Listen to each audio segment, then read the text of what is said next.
Assalamualaikum warahmatullahi wabarakatuh. Salam dan bahagia. Perkenalkan, nama saya adalah Juwarto, calon guru penggerak Angkatan 4 tahun 2021 dari SMP Negeri 3 Pati. Saya akan mensosialisasikan modul 1 program guru penggerak. Modul 1.1 yaitu tentang filosofi pendidikan nasional yang menginspirasi dari Ki Hajar Dewantoro. Kemudian filosofi pendidikan nasional Ki Hajar Dewantoro.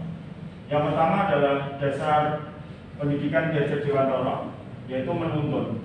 Yang kedua, dasar pendidikan Ki Hajar Dewantoro adalah kodrat anak, merdeka dan bermain. Pendidikan yang berpihak pada anak. Yang keempat adalah bukan tabula rasa. Yang kelima adalah budi pekerti. Yang keenam adalah petani. Yang ketujuh adalah pesan kunci. Yang kedelapan sampai pesan kunci. Selanjutnya, untuk dasar pendidikan menuntun. Maksud pendidikan itu adalah menuntut segala kekuatan kodrat yang ada pada anak-anak agar mereka dapat mencapai keselamatan dan kebahagiaan yang setinggi-tingginya, baik sebagai manusia maupun anggota masyarakat. Ki Hajar Dewantoro tahun 1936, dasar-dasar pendidikan halaman 1 paragraf 4. Kemudian dasar pendidikan Ki Hajar Dewantoro untuk menuntut masih sama, yaitu pendidikan itu hanya dapat menuntut tumbuh atau hidupnya kekuatan kodrat yang ada pada anak-anak agar dapat memperbaiki laku hidup dan tumbuhnya kekuatan kodrat anak. Ki Hajar Dewantoro tahun 1936, dasar-dasar pendidikan halaman 1 paragraf 5. Dasar pendidikan Ki Hajar Dewantoro menuntun yaitu ing ngaso sung tulodo tutuk ing madya lalungkaso dan tuturi handayani. Berarti ini ing ngaso sung tulodo artinya adalah di depan memberi contoh, kemudian di tengah memberi motivasi, dan kalau di belakang berarti ikut mendorong supaya selamat dan bahagia sebagai manusia dan anggota masyarakat.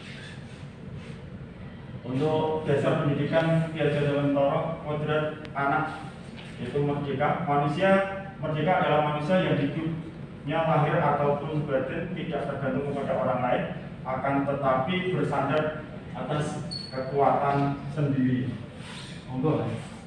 Maksud pengajaran dan pendidikan yang berguna untuk kehidupan bersama ialah memerdekakan manusia sebagai bagian dari persatuan rakyat.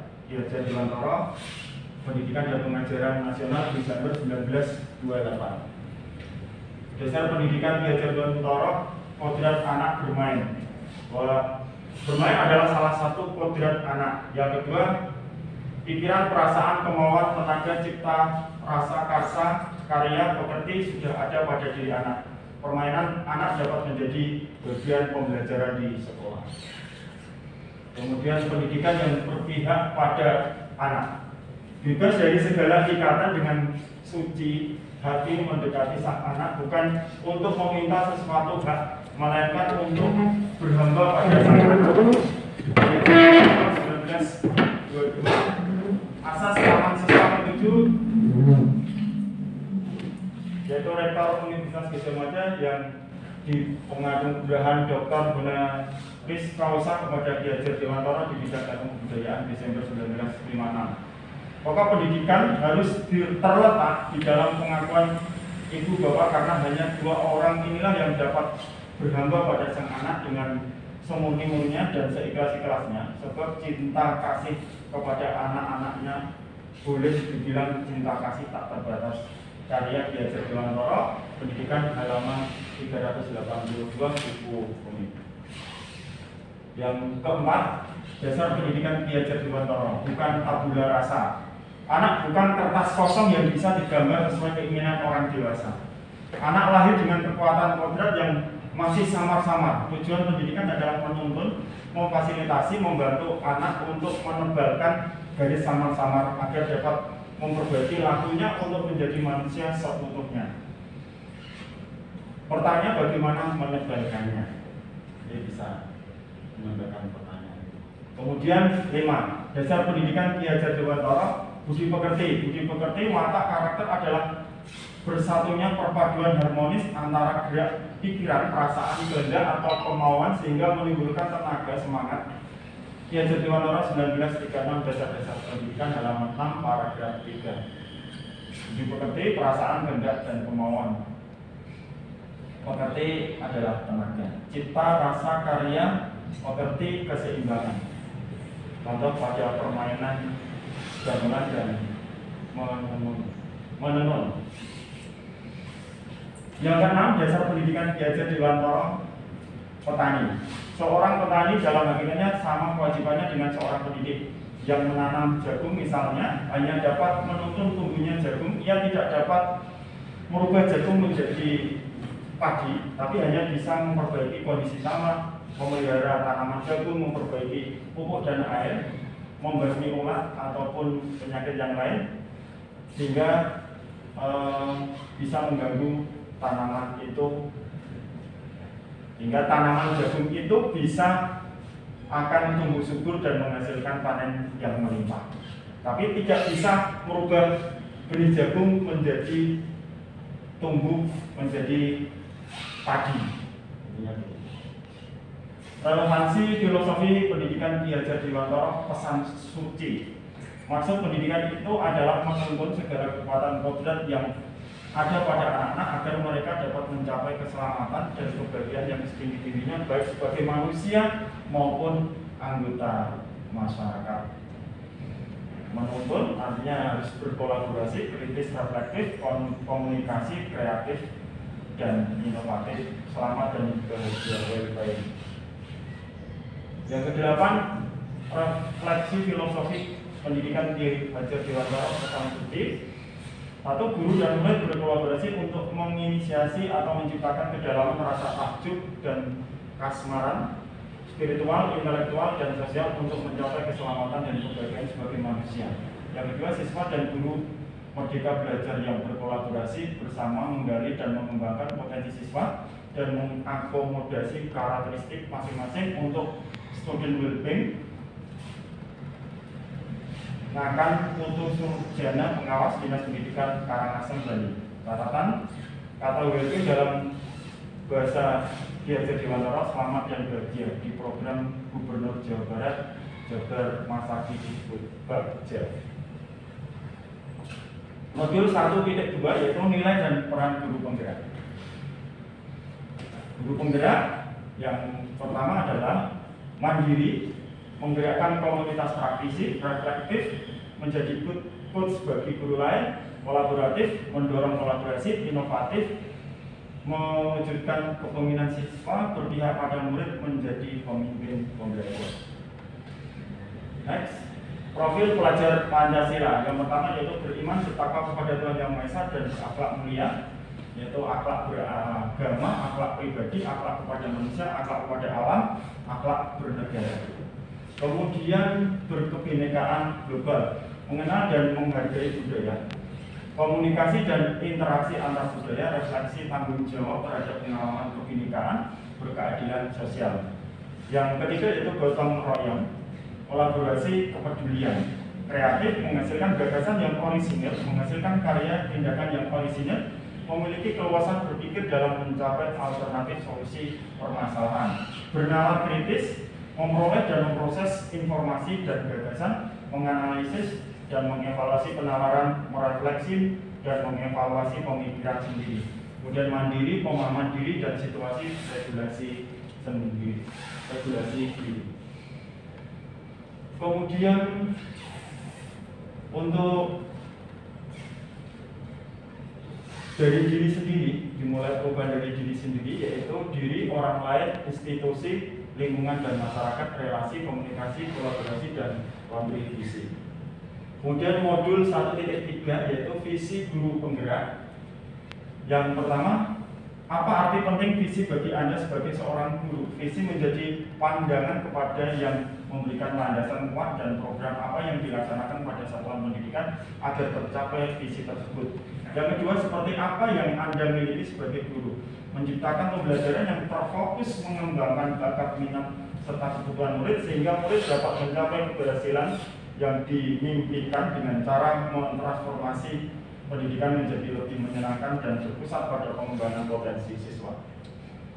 Visi mengolah perubahan yang positif.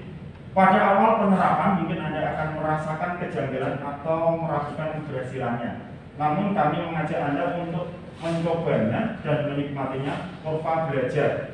Kurva belajar yang Anda alami mirip seperti seekor anak burung yang belajar terbang. Pada saat pertama kali terbang, jalur terbang anak burung tidak akan langsung ke atas, tapi akan ke bawah terlebih dahulu, meliuk ke atas sebagaimana terlihat pada gambar, yaitu pasti turun dulu baru akan naik. Itu adalah kurva belajar. Dengan merujuk pada kurva belajar ini, maka marilah terus percaya bahwa pendekatan positif akan membuahkan hasil yang lebih luar biasa. Ini adalah kebiasaan baru. Kurva belajar itu tidak langsung naik, tapi pasti akan turun terlebih dahulu, baru akan mulai naik. Ini budget dan IA, inquiry apresiatif. Pendekatan ini dipakai sebagai alat untuk mencapai tujuan. Paradigma ini disebut inquiry apresiatif. Inquiry apresiatif dikenal sebagai pendekatan manajemen perubahan kolaboratif dan berbasis kekuatan. Konsep IA ini pertama kali dikembangkan oleh David Copeland, Nobel and McGrath tahun 2016. Kita akan memakai pendekatan ini sebagai alat olahraga untuk kita berlari mencapai garis finish kita, yaitu visi yang kita impikan. Pendekatan IA dapat membantu membebaskan potensi inovatif dan kreatif. IA berusaha fokus pada kekuatan yang dimiliki setiap anggota dan menyatukan untuk menghasilkan kekuatan tertinggi. Pendekatan IA percaya bahwa setiap orang memiliki inti positif yang dapat memberikan kontribusi pada keberhasilan. Inti positif ini merupakan potensi dan aset organisasi. IA ini digabungkan dengan Bagja. Yang pertama adalah buat pertanyaan. G pertama, A-nya ambil pelajaran, G-nya gali mimpi, J-nya jabarkan rencana, yang A atur eksekusi. Bagja kalau bahasa Sundanya adalah bagi. Maka inquiry Bagja berpusat pada kekuatan. Modul 1.4 budaya positif. Eksplorasi konsep perubahan paradigma dari stimulus merespon ke teori kontrol. Yang kedua, kebutuhan dasar manusia. Yang ketiga, arti disiplin. Dan tiga, motivasi perilaku manusia. Yang keempat, keyakinan keras, hukum dan penghargaan. 5, posisi kontrol. Yang keenam adalah segitiga restitusi. Perubahan paradigma stimulasi respon atau teori kontrol. Bisakah kita mengontrol seseorang? Stimulus respon, kita mencoba mengubah orang agar berpandangan sama dengan kita. Yang teori kontrol, kita berusaha memahami pandangan orang lain tentang dunia. Perilaku buruk dilihat sebagai suatu kesalahan kalau stimulus respon. Kalau teori kontrol, semua perilaku memiliki tujuan.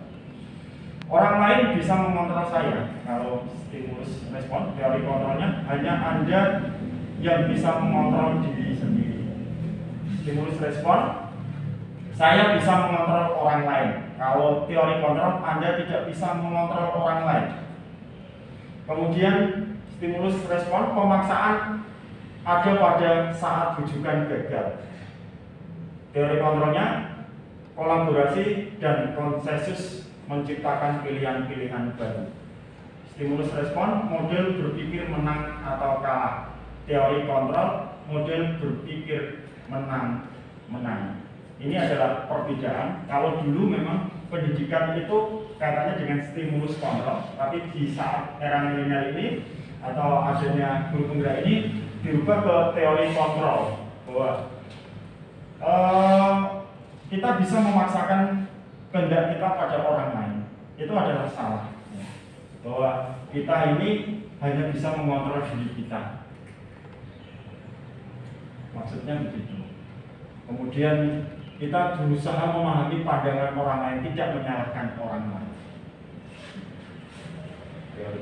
Kemudian kebutuhan dasar manusia yang pertama adalah cinta kasih, rasa memiliki dan dimiliki, belong. Kemudian penguasaan, power. Kemudian freedom, kebebasan. Yang selanjutnya keempat adalah fun, kesenangan. Kemudian bisa dijabarkan kaitannya dengan kebutuhan dasar manusia. Teori motivasi perilaku manusia. Yang pertama, untuk menghindari ketidaknyamanan atau hukuman. Apa yang akan terjadi apabila saya tidak melakukannya? Motivasi eksternal. Kemudian yang kedua, untuk mendapatkan imbalan. Apa yang akan saya dapatkan apabila saya melakukannya? Yang ketiga, untuk menghargai diri sendiri, menjadi insan sesuai harapan. Saya akan menjadi orang yang seperti apa bila saya melakukannya. Ini motivasi internal tujuan disiplin. Kemudian selanjutnya yaitu peraturan kelas, keyakinan kelas, lingkungan positif, dan budaya positif. Keyakinan kelas, hukuman dan penghargaan. Mengapa tidak peraturan saja? Mengapa harus keyakinan kelas? Kalau dulu mungkin kaitannya dengan peraturan kelas, tapi sekarang dirubah menjadi sebuah keyakinan kelas karena melibatkan siswa dalam pembuatan peraturan. Yang pertama, mengapa kita memiliki peraturan harus menggunakan helm bila mengendarai kendaraan roda 2? Yang kedua, mengapa kita memiliki peraturan tidak menggunakan masker, mencuci tangan, dan menjaga jarak 1,5 meter? Yang ketiga, mengapa kita memiliki peraturan harus datang tepat waktu pada saat mengikuti pelatihan? Untuk mendukung motivasi intrinsik, kembali ke nilai-nilai keyakinan lebih menggerakkan seseorang dibandingkan mengikuti serangkaian peraturan. Bahwa memang sebetulnya tidak diperbolehkan memberikan penghukuman dan penghargaan, karena anak akan melakukan sesuatu itu karena ada sebuah hukuman dan penghargaan. Yang terpenting itu adalah membangun keyakinan anak dia supaya bisa berubah karena motivasi dari dalam dirinya sendiri. Peraturan. Nah, ini perbedaan peraturan dan keyakinan. Selalu kembalikan buku ke tempatnya kalau peraturan. Kalau keyakinan, tanggung jawab. Ini lebih halus ya. Bahwa setiap apa yang dipakai itu harus tanggung jawab. Kalau di sini di peraturan harus dikembalikan. Dilarang mengganggu orang lain. Kalau di keyakinan kelas itu, kalau membuat keyakinan kelas atau apa ya yang kaitannya menghormati orang lain dan diri sendiri, hadir sekolah 15 menit sebelum pembelajaran dimulai, menghargai orang lain, komitmen pada tujuan berkomitmen, dilarang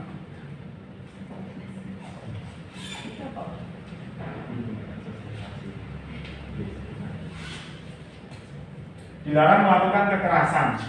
Keselamatan, menghormati orang lain, dilarang menggunakan narkoba, kesehatan, bergantian atau menunggu giliran, menghormati orang lain, kesabaran, gunakan masker, peraturan, kesehatan, keselamatan, kepedulian, jangan berlari di kelas atau koridor. Kalau keyakinan, keselamatan, keamanan, dan kepedulian.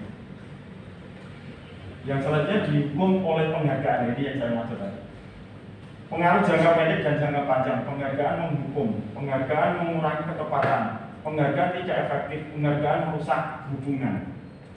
Kalau kita untuk memperoleh penghargaan mungkin dapat perhatian pada kepala sekolah, maka kita juga harus berbuat sebaik-baiknya di depan kepala sekolah. Ini juga artinya akan menghukum kita kalau pas kita tidak mampu atau waktunya tidak ada. Ini yang akan nanti menghukum diri kita sendiri. Perbedaan hukuman dan konsekuensi. Hukuman sesuatu yang menyakitkan harus terjadi, sesuatu yang harus terjadi membuat anak sakit, membuat anak merasa tidak nyaman dalam jangka waktu pendek, anak membenci kedisiplinan, anak menghargai disiplin, paksaan, stimulus, tanggapan, mendorong anak menyakiti diri sendiri, mendorong anak agar mudah menyelesaikan diri, konsep diri yang buruk, konsep diri yang baik, anak belajar untuk menyembunyikan kesalahan, anak belajar untuk mematuhi peraturan, marah, merasa bersalah, dipermalukan, merasa tidak dihargai, kehilangan hak, dibuat tidak nyaman, diasingkan untuk sementara. Ini perbedaan antara hukuman dan konsekuensi. 5 posisi kontrol, penghukum, menggunakan hukuman fisik maupun verbal, membuat orang merasa bersalah, menggunakan keheningan yang membuat orang lain merasa tidak nyaman, bersalah, atau rendah diri. Teman, menggunakan hubungan baik dan humor untuk mempengaruhi seseorang. Monitor atau pemantauan, mengawasi perilaku berdasarkan peraturan dan konsekuensi. Manajer, berbuat sesuatu bersama murid, mempersilahkan murid mempertanggungjawabkan perilakunya, mendukung murid agar dapat menemukan solusi. Ini 5 posisi yang harus dihindari, yaitu penghukuman. Yang selanjutnya bergerak antara peraturan pemantau, konsekuensi hadiah, nilai-nilai manajer untuk memperbaikinya. Pemantau, kalau kamu tidak, saya akan diberi hukuman untuk membuat tidak nyaman. Kalau manajer, apa yang kamu yakini, bagaimana memperbaiki masalah ini? Memperbaikinya kita berdua mendapatkan apa yang kita butuhkan. Apa itu restitusi? Restitusi adalah proses menciptakan kondisi bagi murid untuk memperbaiki kesalahan mereka sehingga mereka bisa kembali pada kelompok mereka dengan karakter yang lebih kuat. Kemudian 9 ciri-ciri restitusi, bukan untuk menebus kesalahan, namun untuk belajar dari kesalahan. 2, memperbaiki hubungan. Yang ketiga, tawaran bukan paksaan. Restitusi menuntun untuk melihat ke dalam diri. Restitusi mencari kebutuhan dasar yang mendasari tindakan. Restitusi diri adalah cara yang paling baik. Restitusi fokus pada karakter bukan tindakan. Restitusi fokus pada solusi. Restitusi mengembalikan murid yang berbuat salah pada kelompoknya. Kemudian segitiga restitusi, yaitu memvalidasi tindakan yang salah, menstabilkan identitas, dan menanyakan keyakinan. Kalau anak melakukan kesalahan, kamu tentu punya alasan mengapa melakukan itu. Tanyakan dulu kesalahannya. Karena apa? Mungkin anak terlambat, mungkin membantu orang tuanya atau orang tuanya sakit sehingga dia merawat adik-adiknya sehingga tidak langsung dihukum. Adakah cara yang lebih efektif untuk mendapatkan apa yang kamu butuhkan? Kemudian menanyakan keyakinan. Kalau kamu terlambat, keyakinan apa di sekolah ini? Yaitu disiplin waktu, jelas. Kemudian menstabilkan identitas bahwa setiap orang itu pasti pernah melakukan kesalahan. Kamu bukan satu-satunya orang yang pernah melakukan ini. Ini adalah segitiga restitusi. Sekian, terima kasih banyak. Guru tergerak, guru bergerak dan menggerakkan Indonesia Maju. Terima kasih banyak. Mohon maaf atas segala kesalahan. Wassalamualaikum warahmatullahi wabarakatuh.